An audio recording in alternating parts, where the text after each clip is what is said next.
As a fitness professional, you know the joy of helping others, and you know it's more than just fitness. We're training the whole person. Wellness coaching provides expertise that goes beyond fitness and nutrition. It's a holistic approach to helping others become their best selves while reaching their goals.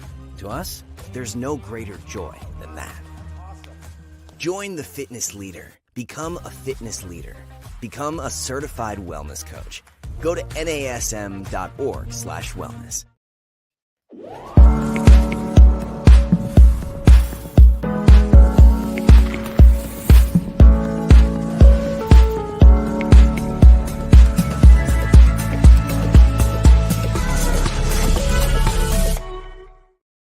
Everyone, welcome to Strong Mind, Strong Body. I'm your host, Angie Miller, and this is part 2 of my series on simplifying your life, how to subtract more to stress less. So last week I did part 1 and I explored this whole art of subtraction, this transformative power of doing less and having less, and how embracing minimalism and reducing choices and slowing down can lead to a more fulfilling life. So if you missed that episode, I hope you'll go back and check it out. And in this episode, I want to go into part 2 of what that looks like to subtract and to minimize, but not from the outlook or the perspective of minimizing versus materialism, and not from the perspective of cutting back on choices, because I covered all that. Instead, I want to talk about something completely different. I want to talk about 2 concepts that I think are so simplistic and yet so powerful, and they really lend themselves to the art of subtraction, to stressing less, to slowing down, and to simplifying. So these 2 concepts are called the yes damn effect and the no yay effect. So stay with me. I think you're going to enjoy this if you haven't heard these before. And you know what? Even if you have, so many times I'll hear something that I might have heard a year ago or 10 years ago, and either I totally don't think about it anymore, or maybe I just want to hear a different perspective on it. So I hope that I can share with you a different perspective, and I hope that you can share with me what your thoughts are about this. So let's start with the yes damn effect instead of the no yay effect. So it's essentially, the yes damn effect is essentially that feeling of frustration that we get when we feel like we might have made the wrong choice. Or said another way, how we regret choices we may have felt very confident about making at the time that we made the choice. But then later, when it comes to the time that we're maybe making good on those choices, we feel like we have big regrets. So I'm going to give you an example. Let's say that you get invited to a party, a big event where you have to dress up, you got to go the extra mile, and it's this big see and be seen event. And maybe you're super excited and you're like, yes, I need something out of the ordinary and fun. And I want something where there's super interesting people. It's a few months away. So, of course, it sounds amazing, right? Because everything that's a few months away sounds amazing, doesn't it? And so, of course, you're excited and you sign up, you pay the ticket price or the dinner price or whatever it is. You put it on your calendar and you're all psyched out, right? You even look forward to it day after day. You're stoked. You're ready. So time passes as time does. The event gets closer and pretty soon it's the next day. And maybe you don't have your gown or your suit or whatever it is that you were supposed to buy. Maybe you've had a rough week. Maybe it just sounds daunting and tiresome, which is the opposite of exciting and super cool, the way that it sounded 2 months ago. So your initial, yes, I can't wait to do this, your initial excitement and enthusiasm becomes, why did I sign up? Why did I think this was a good idea? I mean, seriously, have I checked in with myself recently? So the yes damn effect really spotlights our tendency to say yes to things that are far off in the future, only to regret our choices later, even if the thing that we said yes to is by and large a pretty positive thing or a pretty positive situation. So, why do we do it then? What makes our brains do it? Because I know I'm not alone.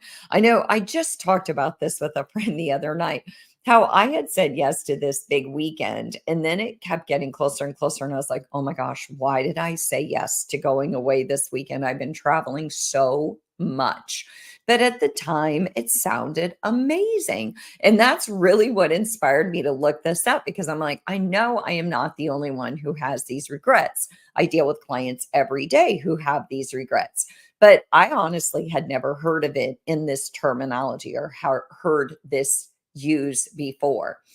So I heard about it from Hal Hirschfield. He's a doctor. He's got a doctorate from Stanford. He's a professor of psychology at UCLA, or he was last I looked. And he even published a book called Your Future Self: How to Make Tomorrow Better Today. And he basically says, and I'm very loosely summarizing here, that we do it because we see our future self, possibly through a more optimistic lens, if you will. I like to call it my ideal self. you know, that self, the self that always has way more time, more energy, and more enthusiasm than the real me. That ideal self, like the bobblehead self that's on the shelf that I look at and I go, oh, yeah, that's the girl who's always like, yes, yes, yes. Her head's bobbing and she's always into everything. But I'm like, is that really me? So maybe it's the self that we aspire to be, but it leads us to make commitments that at the time hold a lot of appeal, but actually tend to clash with the reality of who we are. As the situation or the event gets closer, that reality sets in that maybe this isn't really who we are. And so what do we feel? We feel stress. We feel regret. We feel frustration with ourselves. We might feel a lot of fear or a lot of worry. And it may even be that it wasn't even our ideal self. It may even be that that the you that you typically are would love a big gala or a big event. But as it gets closer, there's been a lot of things going on in your world, and you're like, it just doesn't sound good right now. Maybe 6 months from now or 6 months past, it would have. But right now, I've got a lot going on. So, the solution to the yes, damn effect is important to consider because here's the thing: we don't want regret to lead to self doubt. We don't want it to become where we don't trust ourselves. Like, I don't want that feeling where I feel like I let myself off the hook. We want to know that we can show up for ourselves and that we can count on ourselves. Because if we can't count on ourselves, who can we count on, right? We don't want to always second guess ourselves and think, gosh, every time I say yes to something, I bail. So there must be something wrong with me. I must be inherently flawed. Well, I never want you or any of my clients to get to that place. And frankly, I don't want to get to that place. So I think the important thing here is that we have to be intentional and mindful when we make commitments so that we don't have this effect of, oh, why did I say yes? And how come I'm always letting myself down? So, some of the ways and some of the stuff that I've read, and some of the things that I've even suggested to my clients, and some of the things that Hal Hirschfield says is, before you just blindly commit to something, check your calendar and your workload. Like, really look ahead. When you're going to put this gala on your calendar, look ahead to 3 months and go, okay, what's going to be going on in my life at that time? Do I have a big trip coming up around then? Do I have a big presentation? And so maybe it's not so much that you let yourself down. Maybe it's that you don't give yourself permission to really consider everything that would be going on in your life. Because here's the thing: I love to dress up. I love big events. But if I have a lot going on at the time, I don't love them. And so I have to be intentional about what I say yes to. And I have to check my calendar and go, well, I've got this big event in LA coming up where I'm going to be speaking. If there's a big thing right around that time, I'm probably not going to enjoy it or have as much fun or be very present. So, first, check your calendar so you don't blindly commit. Second, one of the suggestions was imagine the event is happening tomorrow or even next week. Would you still say yes? And for those of you who like kind of want to say yes to things, maybe you have FOMO, you don't want to miss out, or maybe you're always looking at your ideal self, really check yourself and say, if this were happening tomorrow, would I want to say yes? Is this really who I am? Or is this who I think I'm going to be a few months from now? Because chances are I'm going to be the same person I am today. Another suggestion is to weigh the pros and cons against whatever your current goals and values are. So maybe it is a big gala, maybe it is this amazing event, and maybe it would be a great see and be seen and a good networking event. But again, go back to what are your goals? What are your values? What's going on for you at the time that this big event is taking place? And giving yourself permission to say, well, there will be other big events. There will be other things that I can attend. And maybe that time is not my time. So, another way to avoid that whole yes, damn effect and all the regrets that go with it is to take your time when making a decision. Just pause, use the power of your breath. Rushing into a decision is more likely to lead to regret versus taking time to thoughtfully consider all your options. In other words, be aware and consider all the information before you make a choice, not just the facts of where and when, but your feelings and your gut. Because maybe your ideal self loves big, extravagant affairs, but maybe your true self really doesn't. Maybe your true self likes small, intimate gatherings, and that's okay. Because when you slow down and you take stock and you assess all of the things about the situation, you can be more guided. And guess what? Less regret, less guilt. And that alone is so invaluable because if there's one thing that I would like all of us to try to avoid is guilt and regret because that leads to shame. It's time sucking. It's energy sucking and it's soul sucking. We don't want to go there. We just want to be very guided in our decisions. So, again, another tip would just be to gift yourself space before saying yes. Maybe you don't say yes in the moment. Maybe you say, I need to think about it for a day or two before I commit. That way, you get to reflect on it in the morning, at night, when you're brushing your teeth, when you're driving in your car, and you really get to think about you in that situation and decide, is that me or is that the me I'd like to be? And then finally, last but not least, feel empowered to decline, right? Feel empowered to say no versus having regrets later and going into that guilt, shame, regret cycle.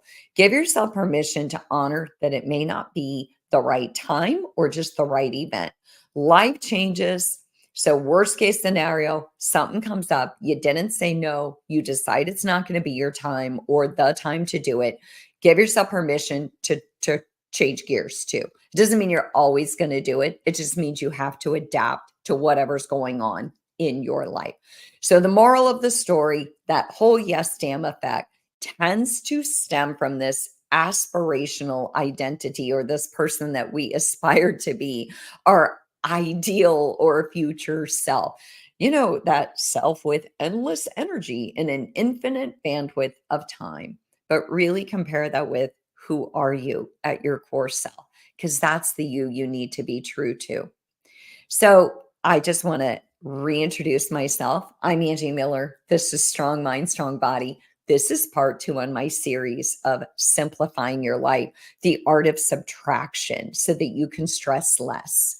So that was the yes, damn effect. And the second concept that I want to talk to you about is paralleling that with no, yay. Because the no yay effect is actually a powerful solution to turn the tables on yes, damn. Most of us learn the hard way, if all else, that saying no to someone or something is a yes to us. It's a yes to what we care about and what we love the most. We know that we can't do everything, and we know that we can't be everything to everyone. But saying no is so hard. Okay, maybe it's hard for me and it's not hard for you. I can tell you that saying no is incredibly hard for me. So here's the deal. The concept of no yay is so silly, but it honestly works. And I'm so excited because if you've never heard it, I hope you're as giddy as I am. And if you have, again, I hope I'm just giving you a different lens to see it through or a gentle reminder. So, what it is you say no to something. And then you go immediately to your calendar and you mark your calendar as if you said yes. So you put the reminder on your calendar, that future date with a note like, today's the day the gala would have happened. Or for me, it would be today's the day that chapter would have been due. So every time I say no to a writing assignment or a chapter or being, a content expert, I love that. Put it on my calendar, and then I'll be like, today's the day that would have been due. And I'm like, oh my gosh, that's amazing. I feel 10 pounds lighter not having the weight of knowing that I would have had to have been working on that for the past gazillion months, hours, and days. So you put it on your calendar. Like tonight would have been the big gala or event. And then when it comes to that day and you see the note on your calendar, you go, yay, I said no. Okay. I think it's amazing. I don't know if you're as exciting as I am, but it's your reward. It's your reinforcement that you did the right thing. It's a reminder of the value of your time. And this positive reinforcement that you're giving yourself is so empowering. It reminds you to trust yourself, to listen to your gut. And you know what? It also is kind of this gentle reminder that the world is still spinning on its axis. The world is still going around and around, even though you said no. And you're better because of it, right? The world didn't stop and pause because you said no to writing that chapter. You're not going to that gala or that event. It's still going to take place. Ideally, this positive reinforcement, the goal is that it makes it easier for you to say no to things and that you realize the power of being empowered, the power of having more joy, more time, and less stress just because you said no, a 2-letter word. So you get to choose when it comes to simplifying your life. Simplifying choices and decisions is super powerful. So if your goal, like mine, is to stress less, then subtraction is powerful. Subtracting yes and adding no may be one of the most powerful choices you make. So I'm glad that you joined me for part 2 on this series on simplifying your life, the art of subtraction. I hope that some of my tips give you the ability to stress less and be more present, to have less choices, to focus more on minimalism versus materialism, and to be able to say no when you need to. So I'm Angie Miller. Thank you so much for joining me on this Strong Mind, Strong Body episode, and I'll see you next week.